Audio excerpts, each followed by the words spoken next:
Hello, right, so on this job here, this is the downstairs loo. You just saw it, just did a little pan round and showed you ins and outs of it. So I've just got in here, I've laid the Corex down everywhere like this. I think this stuff works brilliantly. You're doing a bit of a longer job.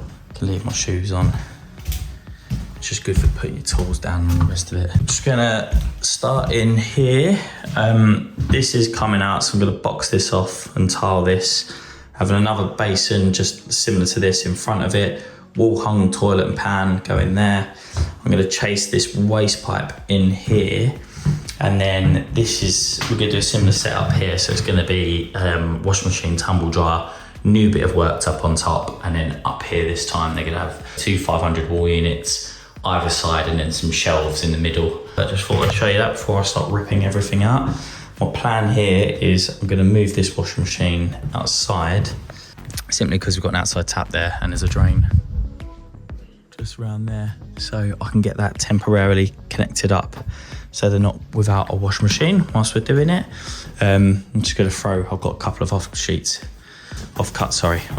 or whatever. So I'm just gonna put it over the top just to keep it watertight in case the weather decides to play up. Right, let's go.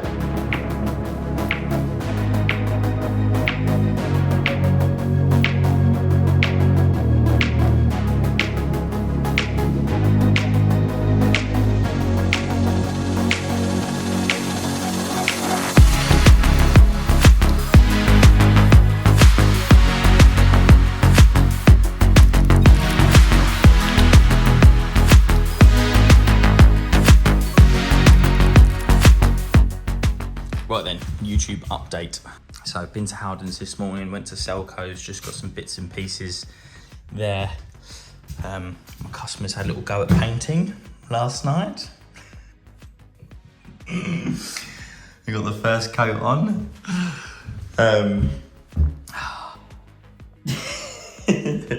So yesterday I got that chased in, got that connected back up. You can see where I've come out here with me, that's where the toilet frame's gonna go because we want a nice big ledge above the toilet. That's exactly what we're after here. So gonna return this in now. And then, sorry, this big square here, I was trying to examine the wall behind. I didn't know, when I was knocking it, I didn't know if it was a stud wall or whatever, but I've discovered that now. It's a very crumbly, horrible brick wall. So I've got to try and fix into that and make that work, which is gonna be delightful. Got that basin staying where it is. I just put a bit of batten up last night, just where the new worktop's gonna go. Previous, it was up there. You can see that was the line, but that's where I fixed it. It's a standard worktop height and it matches the kitchen out here. It's the same height as that. So now the appliances should slot under there nicely, as it should. I keep changing my mind about a million times, but I was gonna start on this, but what I'll do is I'll wait for them to properly finish that and then I'll put the units up. So what I'll do today is I'll get this little boxing made and get this wall hung frame on and try and fix into that. It's gonna be, as you can hear from my sigh, very, very fun. Right, let's get to work, shall we? Cup of tea first, hence the video. Thought let's do a YouTube video whilst I have a cup of tea. Right, a couple of tips of this. Obviously I'm going straight onto this floor here. Now, when I've just put my screw, you can kind of wobble it about. This stuff is, I can't even begin to tell you how good it is. Power Grab and Bond from C-Tech. I know that I just stick that in there and then when I screw that down, that'll just go off absolutely solid. So it's already got it already loads. So you see I sort of plopped it in, hold that pipe in there, it's gone off perfect. Now, obviously, right, I bought this one in front and then I put the bit behind, simply because if you was to do this way, right, and make that longer and tie into there, when you've got your frame fixed to this, right, so when the bolts go through, if you imagine when you're sitting down on it over the years, I mean, obviously you're gonna fix it as much as you can, but I've been to where they were put in like years ago, and people, they just first come out and they probably wasn't doing it as good as they should have, and I've gone to leaks where these have leaked, and simply how the leak happened was over the years, someone sits down there, it moves, someone sits down there, it moves, and what was happening is this bit of timber where it was just like, say, straight across, where it's only screws going through, it started to wobble and come loose. In end, it made the flush cone, because that was, every time that moved, it was moving down, moving down, moving down. And essentially it started leaking, right? And it was all because of the plate at the bottom. So when fixing this down, it's actually really, really important that you get that absolutely solid. So I've screwed it down, some 100mm screws, right? And another tip as well is don't go straight down, right? When you put screws in an angle like that, and an angle like that, etc., you will not believe how much stronger that makes that piece of wood just going at an angle. It's just so much better. So always try and do that, go in at angles. And I've obviously put a bit of that underneath as well. And then as you can see, I've put in one this side, and essentially it's all it is. Again, I'm gonna do another one just there, just to the left that pipe. But again, when that starts to, if that starts moving, obviously at the minute, it's got this behind it. So even if these screws were to start to fail and all the rest of it, it can't be pushed back because it's wedged in. And that's a vital tip here. You wanna have stuff wedged in behind. Say if you've got a plate going from one side to the other, and then you're coming up the walls and all the rest of it, right? And you think, like, put a bit of, it's almost like it acts like a wedge. Put a bit of wedge in at the back, and that will stop that from moving, because solid is your friend here. With any bathroom stuff, you've got to think, I need to make this as solid as possible. So go a little bit over top. I do tend to over-engineer them, but I don't care about that. And that'll go in nicely. So before I carry on, I'm just gonna do another one in there, belts and braces. Obviously I can't get through there because there's a bloody mains pipe there, but I'm gonna put one across there, and then hopefully that'll keep that nice and solid, especially roughly where that leg's gonna go. See, that leg's just gonna be about here somewhere. So again, that's just gonna stop that. This one's a bit too close to that, so it's fine. It's no problem. Right, so that's all in. It's all in and solid, look. It's not going anywhere. Now, I thought I'd just grab the camera quickly, because these are the bolts that it comes with. And obviously they come with raw plugs and all the rest of it, but you're putting battens down, as probably you will, because you're gonna be plying this, but then you want something to screw to. So obviously that's quite a fat bolt there, right? So what I do, a little tip, right? Get your impact driver, throw these bits away. They're probably the worst bits I've ever had. To be fair, I can't moan. There were 3 at a tool show. But screw in a 100mm screw straight through.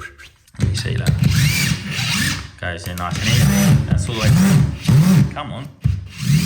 And that's gonna act as like a pilot hole. So when you put your frame in, right, you'll be able to just get that in there. You can go screw that in like so, and you can get a little socket set just to screw that down. That's gonna go in nice and easy. Oh, nice action. Ooh. Right, to give you an idea of what order I've done this in, because fixings are a bit dodgy, I'll just show you my thinking. So, as you saw first, I got the faceplate in. Got this base plate in, and that governs the depth by this. So I know that these are absolutely solid, so I'm going to start working off these. Now, what I did was, I basically see these lines. I just leveled the frame round, and now the top of that is the top of my frame up here. So I got my level on top of the frame, and I marked the wall. And I basically went around and just did, as you can see. Now, from there, I started with this one first, because this is a solid wall, so I wanted a really good fixing. So I got that piece in first. As you can see, that goes right into the corner. See this? That goes right into the corner there. So that one was absolutely solid. I then measured from there and there and put this piece in, screwed that to the wall, and then fixed that through. So that through there, and I fixed that in place, and now that's absolutely solid. Everything I've done, I put some power grab bond behind as well, just to strengthen it all up. Once I had them two in, they were tied in, that's really strong. I then put this piece in, and just knocking with my hand, felt a bit of dab there. So I put my fix in there, and it was a bit stronger here as well. So I put a fix in there, and that actually got hold of that nice and solid. And then that left with this piece in here, and obviously I measure it millimeter perfect. Now this one, there's like nothing. pretty much. I bashed all the way behind it, there's nothing. So I've screwed through from this solid piece into there, and I've screwed through into there, and I've put a load of power grab and bond behind, as you can see. I know by tomorrow that'll be absolutely solid, but bearing in mind with this one, obviously it's holding the lid, it's only gonna be tiles and stuff, and then it's holding this side plate. I'm not too worried about that. I'm gonna be screwing on top of this, so it's all holding it up, and then that's gonna hold the frame in solid, and you'll see that in a second. I also forgot to say, with these pilots, I've done the screw, right, but it sometimes works out better if you've got one. You can do it by hand, obviously, with a socket set or one of these or something like that. I'm fortunate enough to spend millions of pounds on tools over the years, and I've got that in my impact driver, so it's easier.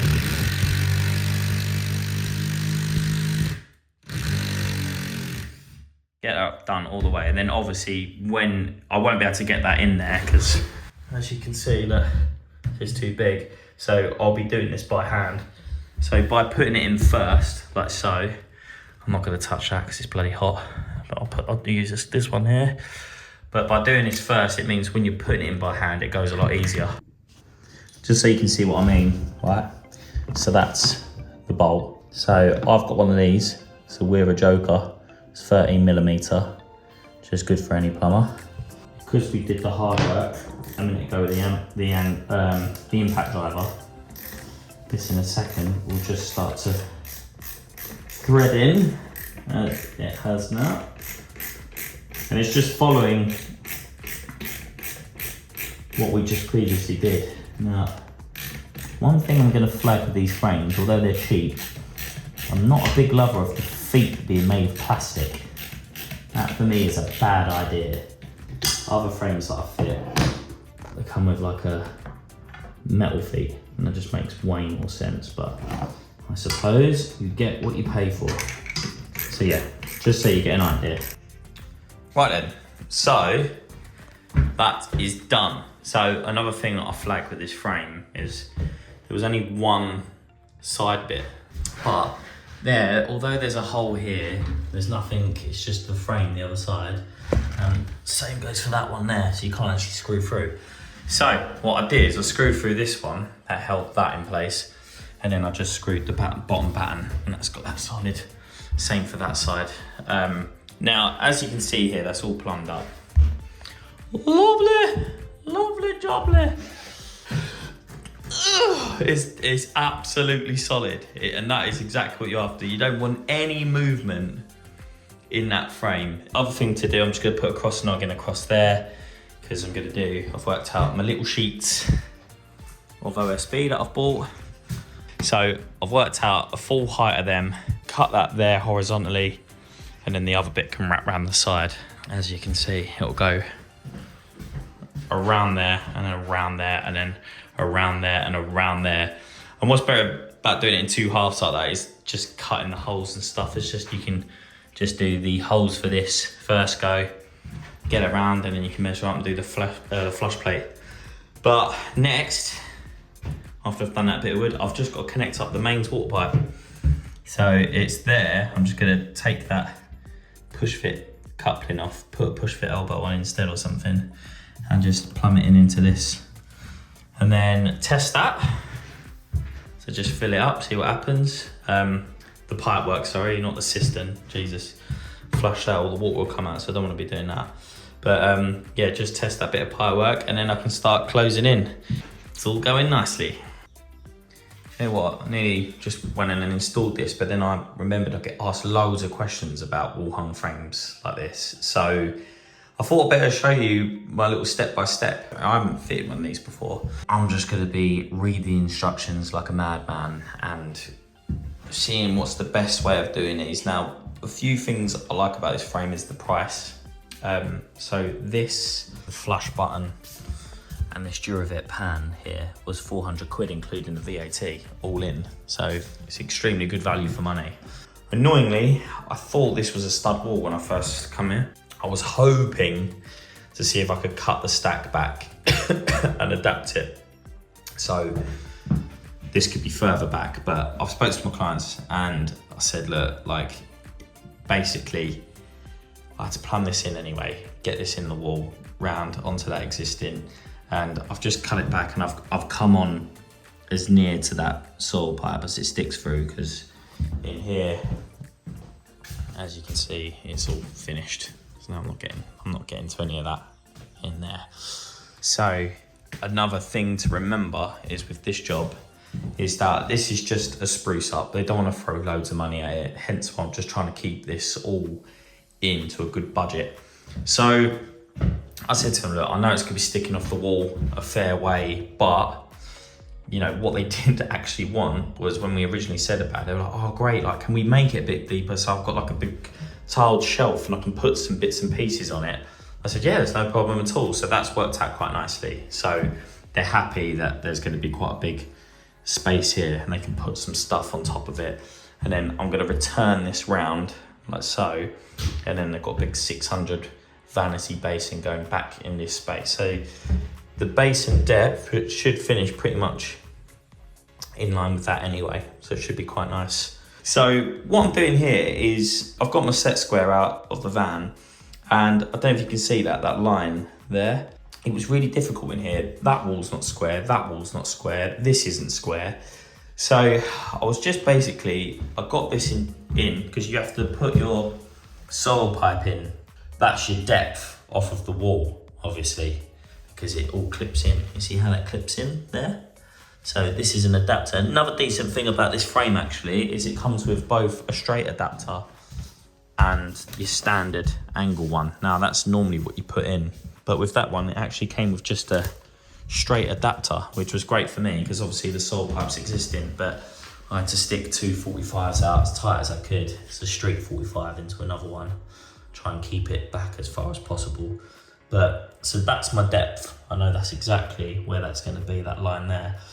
What I did was I got this out.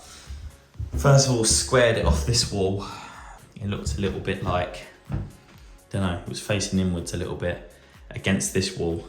So then I went the other way, I squared it off this wall, and it looked a bit like that. So where I come to terms with is this existing floor is staying. So I actually just squared it off the joint in the laminate flooring, because obviously that's actually going to be on show, and you can see where that's going to be. It looks right to the room, even though it's out on that wall and all the rest of it. To the floor, it's squared off the flooring, so I think that looks nice. So just so you've got an idea, so I've done that, and that's in place there, and then obviously it's moved over, but I draw that out, and that's exactly where my stud's going to go. Now what I've done here is obviously I've marked the inside, so my timber's going to go on this side, but I've got to be wary that on here, not to put timber here, because then when you put the jacko board and the tile is going to go out. So I had to make a note and say it's the finished outside edge. So whenever I do my timber, I've got to come in slightly, so it'll finish here, and I'll measure that, and that's where my timber's going to go, because I want the tile to finish here. And the reason it finishes there is because I measured the distance between here and the tiling on the finished wall here and this side, and it's symmetrical. So when you're at the loo, there's going to be an equal gap either side, and that leaves the nice gap there for a 600 vanity basin to go back. So that's what they wanted, so it's all good. I'm just going to start getting some stud work in now and try and fix onto this. Try and get some fixings, make it all solid, and I'll show you some other tips along the way.